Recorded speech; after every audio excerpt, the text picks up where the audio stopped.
कागजी बही स्टोर सिरसा आपके निरंतर सहयोग व व्यापार से पूरे भारतवर्ष में अपनी सुपर फाइन क्वालिटी व सर्विस की बदौलत एक कामयाब ब्रांड के रूप में अपनी पहचान बना चुका है, जिसमें हमारे 22,000 फर्मों व 300 डीलरों सहित विस्तृत डिलीवरी नेटवर्क सिस्टम है। हमारे पूर्वज पिछले 200 वर्षों से इसी व्यवसाय से जुड़े हैं, जिससे हमें गौमुखी बही खाते बनाने में रिद्धि सिद्धि प्राप्त है। गौमुखी बही बसना लगाइए और अपने व्यापार को नई ऊंचाइयों पर पहुंचाइए। रिद्धि सिद्धि शुभ लाभ, कागजी बही बसना लाभ ही लाभ। कामयाब व्यापारियों की कामयाब फर्म बही स्टोर, जनता भवन रोड, सिरसा, हरियाणा, भारतवर्ष।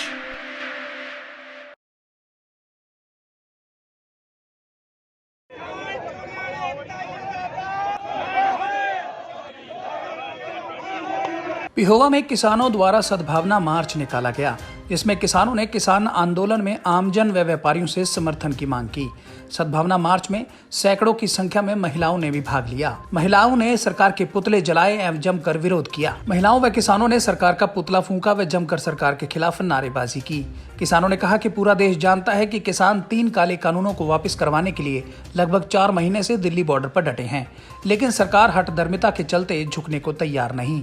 इसी के चलते किसान आंदोलन को जन आंदोलन बनाने के लिए आज पिहोवा में सद्भावना मार्च निकाला गया है, जिसमें सभी आड़ती, व्यापारी व आमजन से समर्थन व सहयोग की मांग की गई। किसानों ने कहा कि 3 कृषि काले कानूनों के साथ साथ महंगाई व गेहूं खरीद को लेकर जो शर्तें लागू की गई हैं, वह 26 तारीख को भारत बंद का समर्थन का आह्वान है, उसके लिए समर्थन मांगा गया है।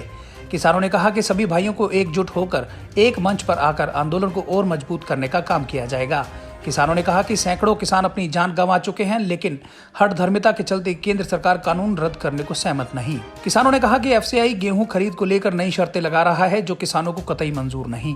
उन्होंने कहा कि गेहूं खरीद की सामान्य शर्तें 5 दशकों से हैं, लेकिन नई शर्तों के तहत गेहूं का टोटा 4% से 2% कर दिया गया है। वहीं गेहूं में नमी की दर 14 से कम करके 12% कर दी गई है। इसके अलावा मिट्टी व अन्य को 4% से घटाकर 0% किया गया है, जो सीधे तौर पर एमएसपी को तोड़ने के लिए है और गेहूं की खरीद को प्रत्यक्ष रूप से जो कि प्रभावित करेगा। आज पिहोवा के अंदर सद्भावना मार्च किसान, मजदूर व व्यापारियों के द्वारा निकाला गया था। किसान आंदोलन को जन आंदोलन बनाने के लिए, ये समझाने के लिए कि ये लड़ाई अकेले किसान की नहीं पूरे देश की है, जिसे किसान आगे लड़ रहा है। आज इलाके का किसान अपने परिवार के सहित इन दुकानदारों की दहलीज पर आया, उनसे हाथ जोड़कर समर्थन मांगा और 26 तारीख को भारत बंद रखने के लिए उनसे हाथ जोड़कर विनती की। पिहोवा से जसविंदर सिंह राज की रिपोर्ट।